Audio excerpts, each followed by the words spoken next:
নমস্কার, আমি রিয়া। আমার চ্যানেলে নতুন রেসিপিতে সবাইকে স্বাগত জানাই। আশা করি সবাই ভালো আছো। আমিও ভালো আছি। আজকে তোমাদের সামনে নিয়ে চলে এসেছি সাদা আলুর তরকারি রেসিপি, যেটা খুব সিম্পল, খুব অল্প সময়ে অল্প উপকরণে রেডি হয়ে যায়।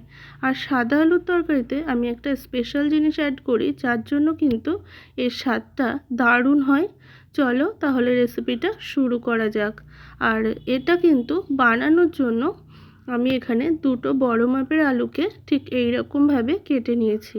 আর তোমরা চাইলে আলুর পরিমাণটা বাড়িয়ে বা কমিয়ে নিতে পারো। আমার বাড়ির মেম্বার অনুযায়ী আমি কিন্তু এই পরিমাণ আলু নিয়েছি। এরপর রান্নাটা শুরু করব। এখানে গ্যাসে আমি কড়াই বসিয়ে দিয়েছি। কড়াইয়ের মধ্যে পরিমাণ মতো জল দিয়ে দিলাম। জল দিয়ে আলুগুলোকে কিন্তু দিয়ে দিলাম। আর আলুগুলো কিন্তু আমি 7 থেকে 8 মিনিটের জন্য খুব ভালো করে বয়েল করে নেব। একটা ঢাকা দিয়ে দিলাম।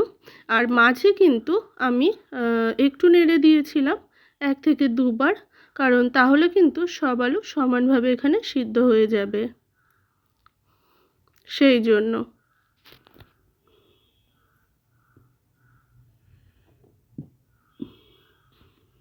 8 মিনিট পর তোমাদেরকে দেখাচ্ছি আলু ঠিক কতটা বয়েল হয়েছে।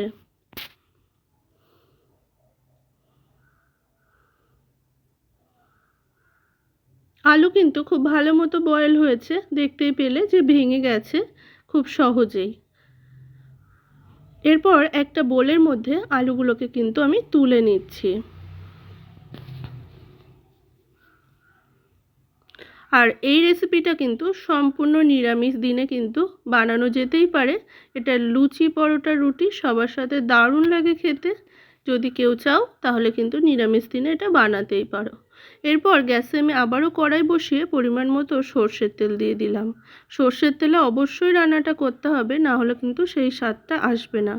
এরপর আমি হাফ চামচ কালো জিরে এবং একটা কাঁচা লঙ্কাকে একটু হালকা ভেজে নিয়ে তারপর আলুগুলোকে কিন্তু দিয়ে দিলাম। আলুগুলো 3 থেকে 4 মিনিট মিডিয়াম ফ্লেমে খুব ভালো করে লাল লাল করে একটু ভেজে নেব।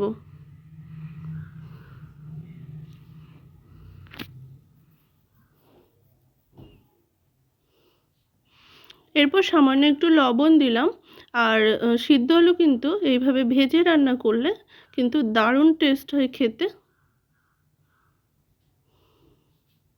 সামান্য একটু চিনি দিলাম, স্বাদটা যাতে আরও ভালো আসে সেই জন্য।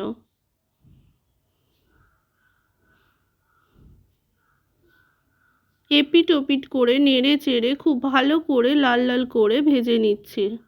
ভাজা কিন্তু হয়ে গেছে, দেখতেই পাচ্ছ গায়ের রং কিন্তু চেঞ্জ হয়ে গেছে।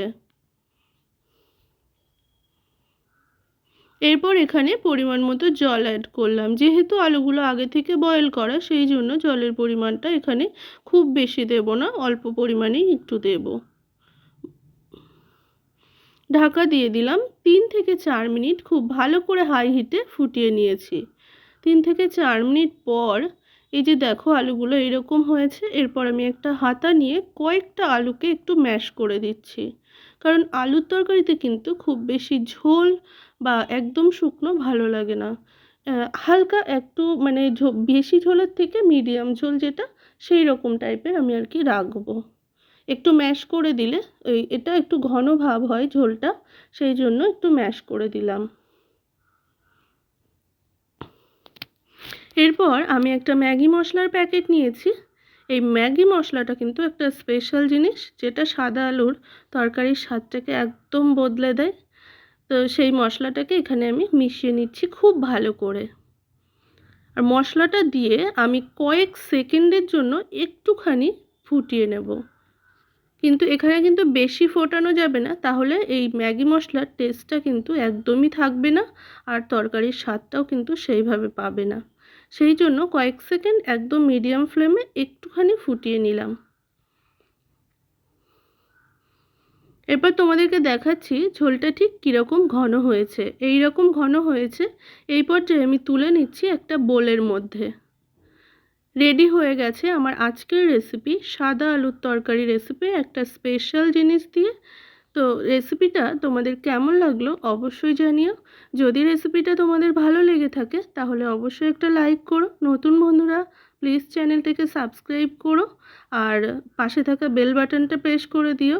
তাহলে যখনই কোনো আমি নিত্য নতুন ভিডিও পোস্ট করব তোমাদের কাছে আগে পৌঁছাবে। সবাই ভালো থাকবে, অনেক ধন্যবাদ।